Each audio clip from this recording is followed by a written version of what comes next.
All right, everybody, welcome to another episode of Pin High Philly, the Philadelphia Golf Show. I'm still in Los Angeles. We're still staying in LA. The weather is really nice.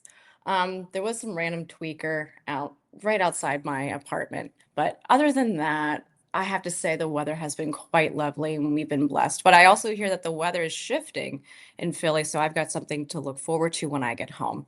So with that being said, let's get right to this interview. I'm very excited. We have another teaching pro coming on the podcast today. Now, this is something that I do want to do more frequently. I do want to involve more community outreach and get to know the pros in the golf community. So if you have any suggestions on who you may want to hear from, please go on and slide in those DMs. If you have not given us a follow on Instagram, we are Pin High Philly on Instagram. Be sure to follow us at Pin High Philly.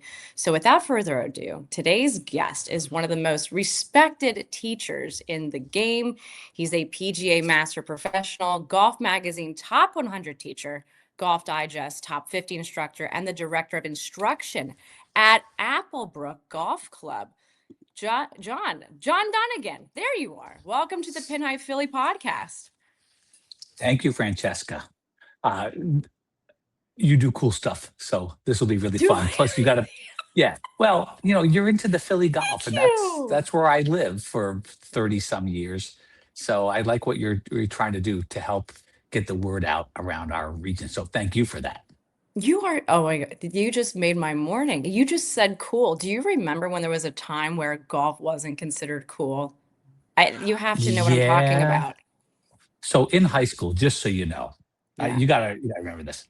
I was a tennis player, and I thought the golfers were such sissies.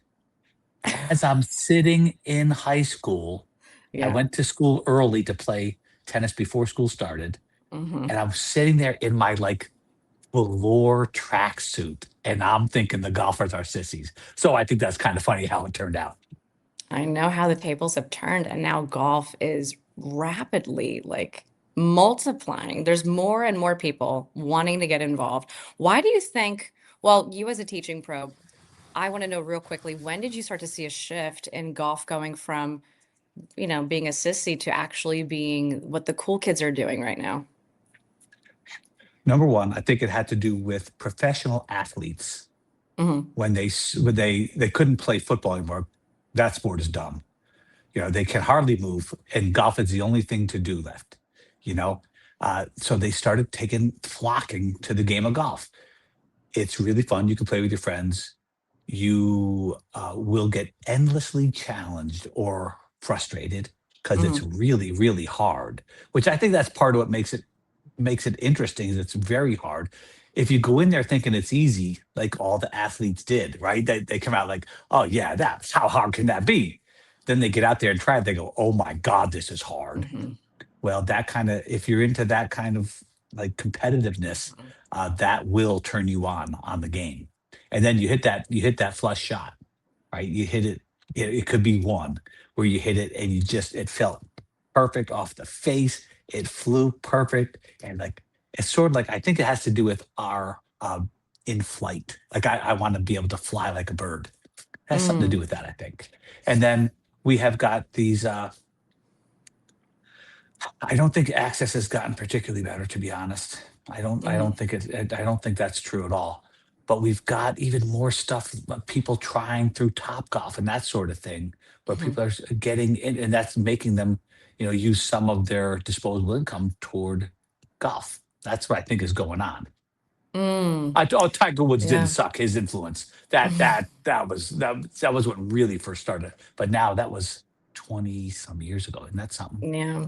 No, You're no, not old that's enough so. to remember that. No, I'm not to date. I'll date myself. I'm a 93 baby, so Tiger Woods was like consciously the first golfer who I like first individual, like first golfer I associated with the game. Yeah. And I then from there, when you become a fan of the game, okay, then the next person, obviously Phil Mickelson for me, and then it was John Daly for me, and then obviously I really started to pay more attention to like the Paula Kramers, the Natalie Golbises. I remember Lorena Ochoa; those were the golfers, and obviously Michelle Wade. They were the golfers that I followed. coming up as a golfer myself. I played in high school, college, and what's so fascinating is you touched on pro athletes thinking that, oh, I have the means to do this. I have the athleticism. I am built to just take a golf club and whack at it. Like, how hard could it be? And it's so funny. I'm a fan of Babe Zaharias. Babe Zaharias, arguably, I Good believe, girl. right? I know my golf history. Arguably, who I believe to be one of the best athletes in the world, multifaceted athlete. I think, like Olympic athlete, 1932, Yeah. multifaceted, and she became an exceptional athlete in different, I guess, areas of athleticism with like swimming. And then all of a sudden, she's a track athlete. And then she's playing baseball and she's striking Joe DiMaggio out. And to this day, and she used to be friends with, who was that one journalist? Grantland Rice. She said to Grantland Rice one time, golf has to be the hardest sport I've ever picked up. But she became exceptional at it and she created her Yeah. own legacy with that. So it's interesting that you say that. And I know there's a lot of, Philadelphia is a very pro athlete focused town. With the Philadelphia Eagles, the Phillies, a lot of those guys have golf clubs in their bags. And it's so funny if you follow them on social media or if you've ever taught any of them, you know that a lot of them can say that golf is not the easiest sport to pick up. 100%. And well, I will say this for the folks in our region: if you want your kids to become a good golfer, help them become a good athlete. But if you Hmm. give me you give me an athlete, I'll make them a golfer very quickly. I love But that. you know, if you're not an athlete, you're going to find out just how hard golf can be. So Hmm. I think, well, one, I'm very impressed that you know about Babe Zaharias. That's Yeah. really cool. Oh, Doing your yeah. homework. And We she are was doing a our homework. phenomenal golf swing, by the way. And Hmm. that's sort of proof of the pudding. You give me an athlete, I'll make him a golfer. It's really Hmm. cool. Uh, I think if you have played a sport at a very high level, you understand what it's like to go from beginner to winner, Hmm. because it ain't pretty, it. And you get that if you're an athlete. And a lot of folks get really, I think, suffering with golf because I get what I'm supposed to do. That means almost nothing, right? Just because your brain knows what you're supposed to do doesn't mean your brain has taught your body how to do it. So you think you should be able to do it, but you have to learn. And it's just Yeah. like learning anything. By the way, you can use this, by the way, if you want. I tell people, hey, I teach a lot of super competitive juniors and college people and stuff. Show your kid a video of them learning how to walk. 'Cause everybody's got it on the phone now, right? How well did that go? That did not go well at first. It was a Mm-mm. war, but Mm-mm. their rage to walk was Mhm. greater than their frustration, right? So they just kept going. And in golf, Mhm. it's not anything different than that. My daughter plays golf in college, and the thing I prize most about her, hello, Mary Grace, is she is what I call freaking relentless. Right? She just Wow. Yeah. keeps coming. Mhm. That's what's going to require to learn golf well. What kind of golfer is approaching you today for lessons? Tell me about, because you obviously, you being a teacher, you have more access to the different kinds of individuals who come to you. What level are we at? What are people inquiring about? Brand new golfers, mediocre golfers? Well, this is going to sound really bad, but No, go ahead. Go I Max. have a bunch of members of various levels, but the very large proportion of my business is extremely good golfers that are in that, maybe five and better handicap, and getting those folks. And there's still some that are in the 10 range, but they are on a track to become very competitive, play golf, high school, college, hopefully beyond for some of them. So Sure. that's my lane. I don't really, I have a cool program for beginners, uh, Hmm. which is actually a really cool program, but I use Hmm. that for our junior golf classes, Hmm. right? And I have our assistants, and I have this whole skilled coaching alliance program for coaches around the world that has this uh, building blocks method Hmm. for beginners. But to be honest, I don't actually take new students on. I don't have any room for them, and I just don't take beginners. They're not going to need Mhm. me. If they get to one of our in our area, we have a whole bunch of uh of folks who've been through the program. Go to those Mhm. guys.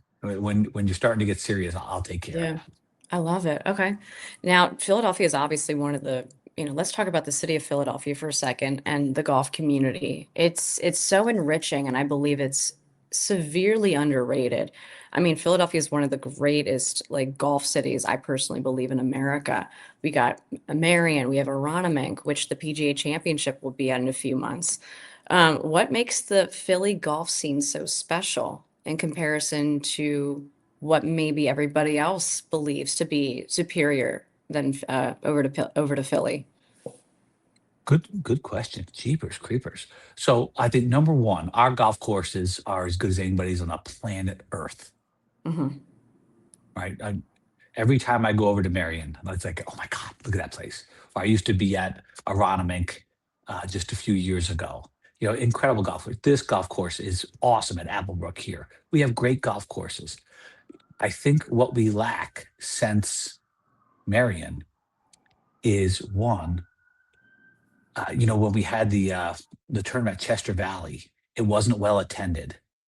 But I think our problem lay in we don't really have the infrastructure of parking because it's an old city, right? So it's harder for people to get good access to get to the grounds to watch tournaments. That is the only thing. Maybe we're a little bit on the rough side with our complaints about people's performance, but I think I think we should allow checking in golf, to be quite honest. Sure. Um, but I think that we have our golf courses equal anybody's on the planet Earth.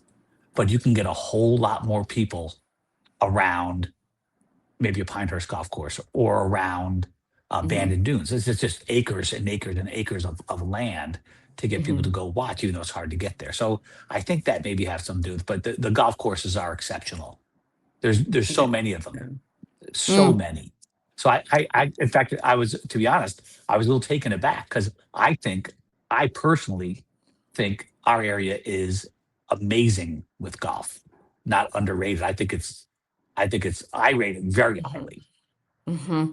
Mm. It's funny you say that. When I was doing my content series I was doing that spoof series on rating golf courses. I saw I've that. I You mean, at this rock. point, it is what it is. But what was so fascinating was I was brought up in Philly golf. I did the junior tour in like around 2000, like 2010, 2009, 2010, 2011 was when I did the junior tour. But I was a lot younger then. But when I did this series, I was kind of taken aback at how many golf courses there are in Philly. There's Mhm. so many golf courses. And they're all stunning, even from to the very, most public community golf courses all the way to Aronimink. There's so much character and history and intention behind every design, in every location, every neighborhood. There's just so much golf in Philly. And that was a pleasant surprise when I did this series. And I had the chance to play at a lot of great courses. Shout out to, a lot of, Bluebell. I played over at Philly Country Club, Tallamore.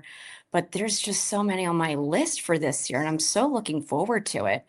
Um, I have a question for you. When you teach, and it's funny because I do get this question a lot. I'm with the level that I'm at and where I used to be. Either, they're just starting out, maybe they're a 10 handicap, scratch, what have you. Do the fundamentals change? Like, how do you teach fundamentals at different, I guess, at different levels of golf for golfers? What That's a good what's question. consistent? Yeah. Hmm.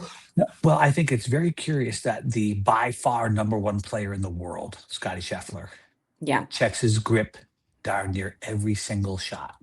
He's religious about his setup, right? And I think it's very interesting that those basic fundamentals Hmm. don't seem to change. Now, do I think that there's a exact grip type that everybody should have? No. But once you have that grip on there that helps you square the club face, that's your grip. Stop changing it for God's sakes. You move your ball location, right? A quarter inch. It used to be a saying way back in the day. Thing about this game is you're always a quarter inch of ball location from a slump. The ball gets back in the arc. Even in putting, Mhm. you get a Yeah. little too far away from the golf ball. Now your eyes are seeing right when you think you're seeing straight, and you start pushing all your putts. And I would say that at every level, you should basically, it's like a airline pilot checklist. You should check off the box. We call it the stupid stuff around here. I call it stupid stuff because everybody thinks it's no big deal. And then a failure in any one of those areas creates chaos, Mhm. but they overlook it and they start with, what's wrong with my swing? Oh, well, did you check? You want to hear a story? One of my college boys, very good golfer, comes in, goes, my fade is hooking, coach. I go, that's not good. Mhm. And I go, okay. So I'm going to come in. I'm going to teach 11 straight hours because this is my boy. I've known him since he was like a baby. And he comes in. I go, boy, did you just get me off of that couch with my wife an hour early to tell you you're pointing the face 15 degrees left at a dress? Ooh, And you're he goes, tough. Ooh. what? I go, yeah. So he starts to flush it, right? Perfect. And he's getting madder and more angry as he goes on. And to his good credit, what he said was, I completely overlooked it. I went right to our classic, what's wrong with my swing, before we checked off what we call master the mundane.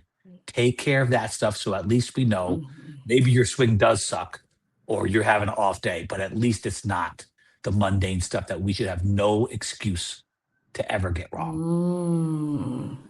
How should a golfer approach alignment? Because when lining up the club and then lining up your feet to the target, I mean, that was always somewhat of an inconsistency for me. Do you have any like tips for alignment specifically? Is this the it's called the Zorro. You can't aim for nothing.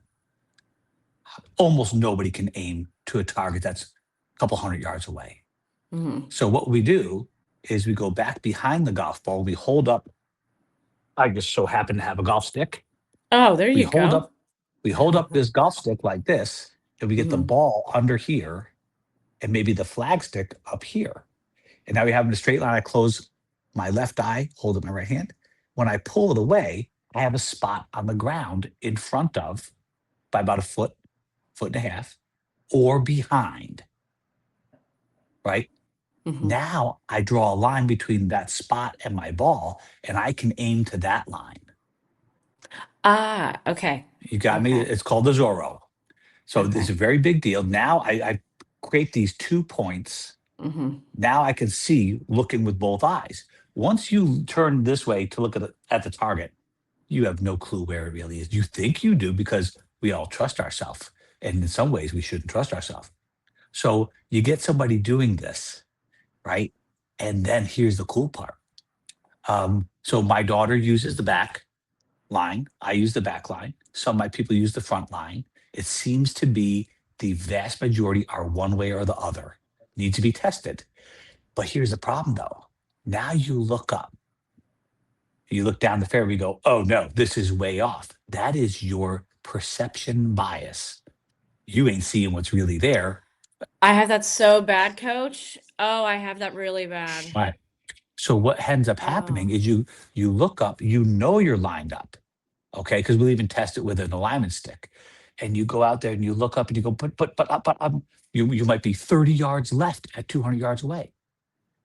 And you go like this. No, that's just what it looks like. So when you look up and the calibration of the aimitude, that's a technical term for you, aimitude. Mhm.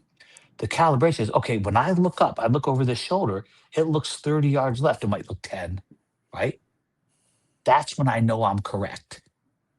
And I would tell you that very few people can make it look like it is correct. We just have to have that calibration of what correct appears to be. That makes sense?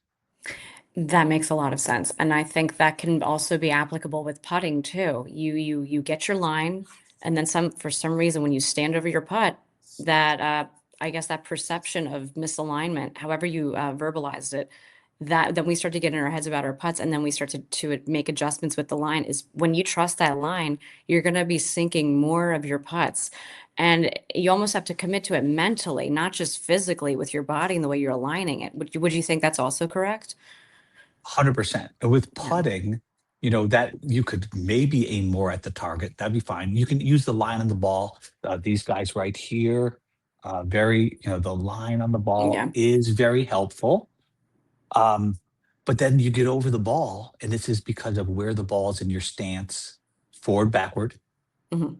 and far and away, right? You look over that ball, you've got it lined up, and you look down and goes, that don't look lined up. Well, that has to do with your perception again. You're not standing in the right distance from the golf ball, and it could be your putter head itself, but don't worry Sure. about that too much. But we can fudge around that stance, ball Mhm. distance, and ball location to help us perceive it. Or when you do use the line, you have to go in with this assumption. It's going to look wrong, but I'm sticking with my line. Then Mhm. just try to hit it the right distance.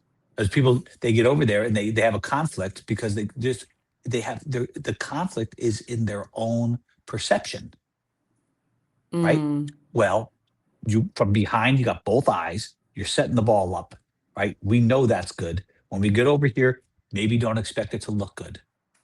Just Mhm. the line of the ball says here, put your putter here, put your feet over here. Now just hit it to there and just focus on stopping the golf ball the right distance, beyond the hole. I love it. What do you think is one of the biggest mistakes, amateur golfers make when they practice? They don't practice. That's they're I'm gonna go to the gym and get in shape today, Francesca. Right? No, they don't practice. They hit Oh, balls. man. There's I like like you. there's no processing. It's just everything's good or bad, Mhm. right? But there's no well, if you think about it, in golf, how many Mhm. redos do you get? None? None. So instead of Mm-mm. going, you know what? I'm going to Mhm. try this and see how it works. Mhm. They don't. They hit it. They hit it like shit. Oh, sorry. No, it's fine. Are Okay. you kidding me? And then It's fine. and then they try to fix it on the next shot, Yeah. right? Well, Yeah. that's not quite golf. That's Mhm. beginner level, fixing the previous shot. But the golfers are not trying to get it right the first time, right? Mhm. We have to approach it more like de- developing your skills. And by the way, there's an app for that called the Practice Coach Golf. Ooh, And oh there you yeah, go. my partner Will Wu and I created a practice app where we will run your practice. It's not we're not going to teach you golf swing. It's not like one of those swing analysis things. It is here's how you practice and develop the skills of contact, right? Predicting the ball flight, distance, all that good Mhm. stuff. And there is a module if you want to work on your swing. We're not going to tell you what to do. We're going to tell you how to learn whatever it is you want to do. So you can do it Mhm. on your own or with a coach. But what it does is train you to be very systematic in your approach. What could be better than that? Instead of haphazard, like people don't even bother to check. I was actually giving a lesson. Oh, back to our other discussion. I was Yeah. out because it was just so you know, it was Yeah. 83 2 days ago. It's gonna be Ah. 30. It's gonna be 30 today. Oh, Stay in California.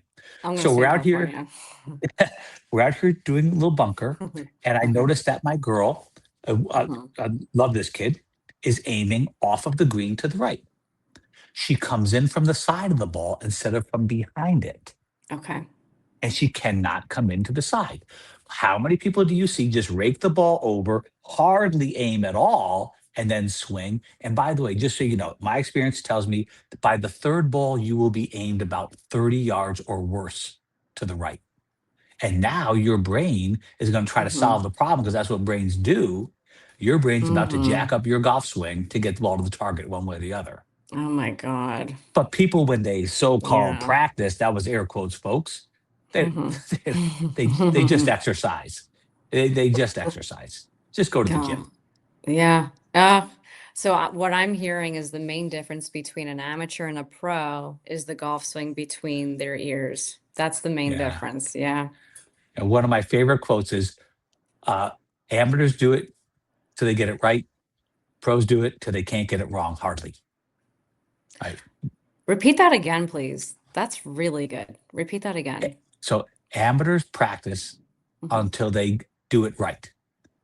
Pros practice until they can't do it wrong, hardly. Everybody makes mistakes, I right? love it. And that's a really big Yeah. deal. Mm-hmm. Really No. big deal. And then Mm-hmm. think about this. My daughter playing golf, learned most of her golf on a golf course, not on a range. Mm-hmm. Right? Where'd you learn how to go Mm-hmm. swimming? It wasn't in the parking lot, right? No, You learn wasn't the swimming in a parking pool, lot. right? Basketball on basketball court. In golf, we learn at a range. So it looks nothing like golf. So instead, we did a lot of on course practice. And that's Mm. what a clever thing. Right. But no, no, instead of on course practice, which we call scrimmage, Mm-hmm. um, instead of that, no, we're going to play for purely for score every time we practice. So now we're getting very little actual practice, although play does count, uh, Mm-hmm. on hitting the shots on the golf course that we're going to need. No, we're just going to take our 200-yard wide fairway here and try to keep the ball between the trees. It's Right. not the same. It's not the same. There's another reason is how divorced their practice is from the real thing. Mm. Now, what does that look like, though? What's something that you can share with Well, us? for instance, maybe you go out there and maybe, a lot of your practice might be toward the end of the day where you might only play three whole holes, but you might hit, don't tell anybody I said this, especially on Mm-mm. Elderbrook. All right, it's You a might hit, secret. yeah, three, four, five drives. Mhm. Right? You might go, all right, here's the deal. Mhm. If I slice one more golf ball, I'm going to kill myself. Okay, so now you go on the golf course. Maybe you start on the range, that's fine. Trying to Mhm. figure out how to get the face closed to the pad. Now you take that and you've had this. You've had a golf lesson where you did so beautifully in the golf lesson, right? Then you are the it, dear. It fell apart on the golf course. Well, you didn't take your new stuff and then move it to the golf course condition and practice it some more. No, you wanted Mhm. to skip. You took that stuff and you put it right into a competitive situation where you're Mhm. playing for score. Well, the bridge is that on course practice. It's called scrimmage. So you mentioned playing for score. If someone were to come up to you and say, "Yo, coach, my goal this year for this upcoming golf season is to break 80. Mhm. How do I go about doing that?" And I'll even say the same thing for breaking 90. So what would you Sure. share with someone who wants to break 90 and then someone who wants to break 80? So they're constantly mid low 80s. They want to commit to a 78, 79 score. Okay. Remember, the scores are going to range in about a 15 to 20 um, Yeah. stroke number, So most likely. so But let of course, but let's say someone who's constantly we're talking about two different structures right, of pieces of advice here. Someone who wants to break 90, who usually is a 95, 94, 92, and that's decent for them. But maybe this year they want to go for 88, 89. And then separately someone who is traditionally 82, 81, 84, they want to go 78, 79. right. So, number one, if you, we have a saying, if you can't drive, you can't play. Okay. So you have to assess that. How often are you losing a golf ball off the tee? Do you need to hit three wood off the tee? Do you need to learn how to hit driver? And I'm going to tell you, the fact is that big fat driver head with the ball teed up this high should Hmm. be the easiest club in the world to hit well. No excuses for hitting the driver poorly, folks. You have the ball in your hand, right? That's like missing foul shots. So, one, you need to get your drive to be effective the vast majority of the time. Now, effective doesn't mean fairways. I think that's a BS stat.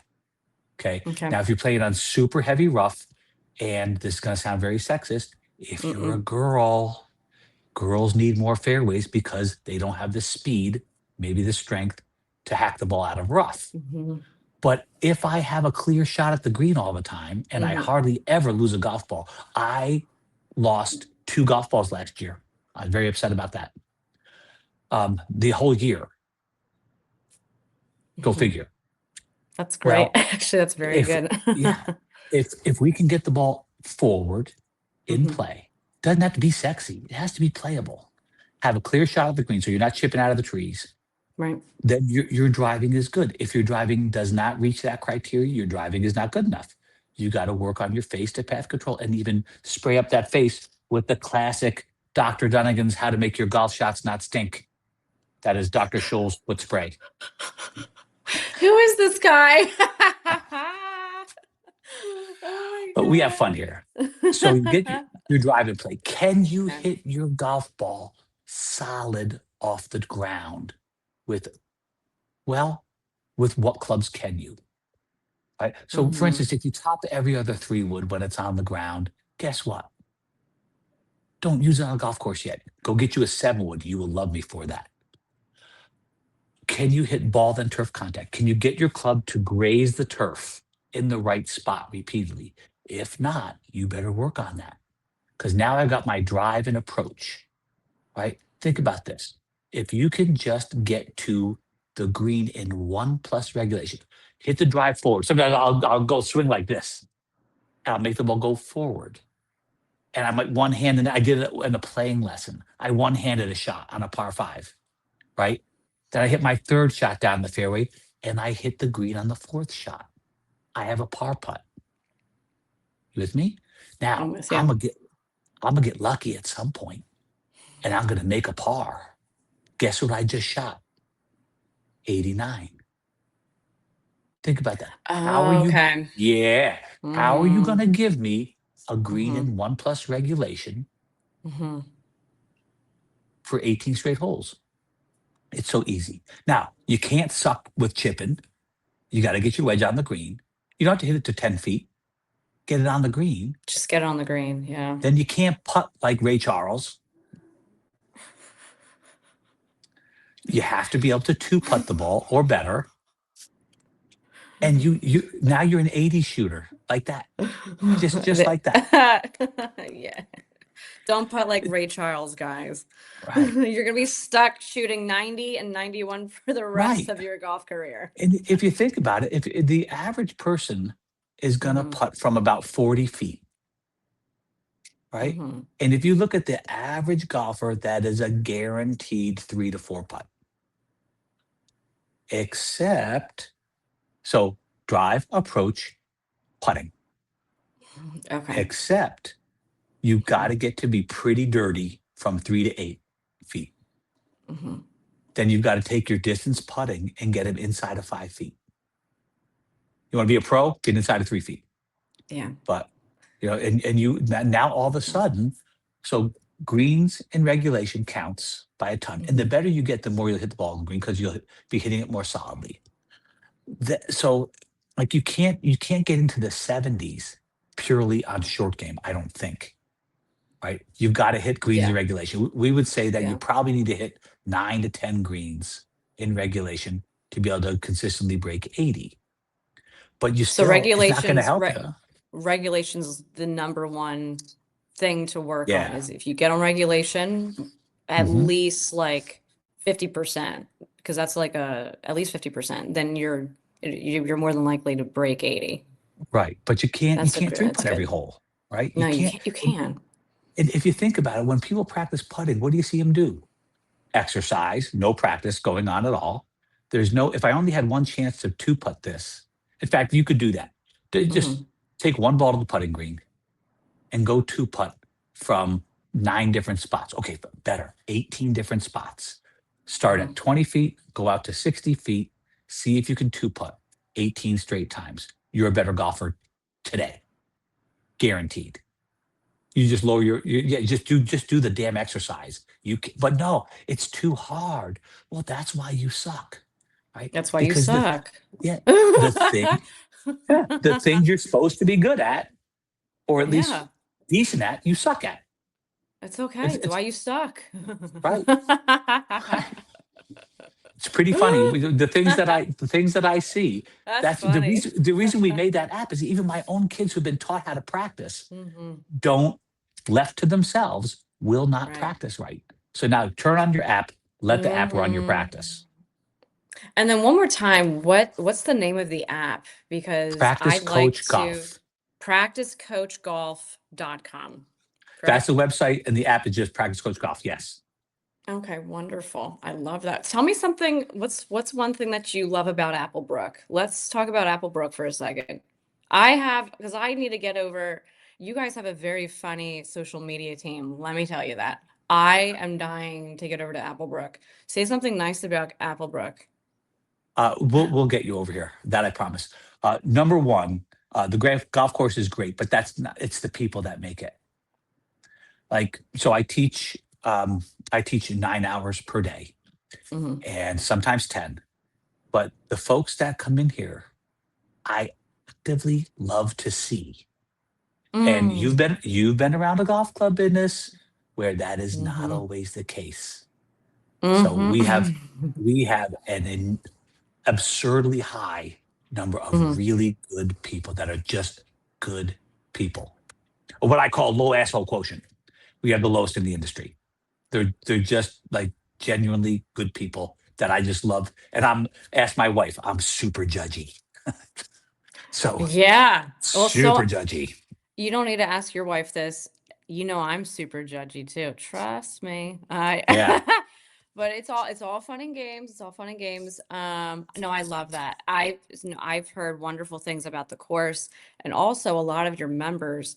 I'll say this. I would say Philly Country Club, Manufacturers, and Tallamore and Applebrook regarding outreach when I do my content. I get so many wonderful invites from the members over at Applebrook. You got to come over and play Applebrook. We'd love to Yeah. show you the course. Come play with my wife and I. Come play with the pro. Everybody's so nice. So shout out to Applebrook. Seriously, I can't wait to get over there and play.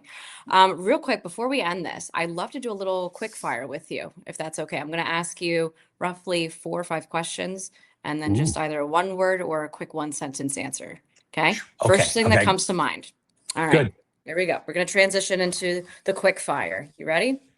Okay. All right. Here we go. Hardest course in the Philly area Pine Valley. is Pine Valley. N- I wouldn't know. I would love to play Pine Valley. Okay. So it's the hardest course. Why do you think it makes it what makes it so hard? Can't miss. You can't miss. Oh my gosh. Miss it off the tee, you're chipping sideways. Miss the greens, it Mm, rolls off the sides. It's mm, just plain, but it is awesome. mm. If Okay. you're a Pine All right. Valley member, get me in. I I want to know join it. there. Same here. Same here. We want to go play Pine Valley. Next question. Most underrated Philly course. Whoa. Underrated. Mm-hmm. Underrated in Philly. Mm-hmm. Most underrated. See, I feel like my golf course is highly rated, or I would say Applebrook. Most underrated in Philly. I feel like, It's a good one. yeah, that's a really good one. Let's Mm-hmm. see. Maybe it would be Huntington Valley. Mm. Maybe, maybe, Really? Okay. maybe. Okay. Why do you say Huntington Valley? Um, I don't know if it gets the attention of the other golf courses. Like Manny's is up there too. Ah, You know, I I agree with mayonnaise. Yeah. Mm-hmm. Mm-hmm. Wow. Okay. You mean you played Huntington Valley, I right? have, and Manny's. Okay. Yeah, I need I to get around a Manny's I lot more. played. I know. Well, we're gonna play a lot more golf too, and then you can give me swing tips while we play together. Because But that always goes I well. I know, right? I could do it. Next question. Next question. Ready? Here we go. One swing thought that actually helps golfers. So a thought right before they're ready to swing. So for me, it's stay the hell down. Stay the hell down. Keep your head down. That's for me. That works for me. Give me a rhythm cue.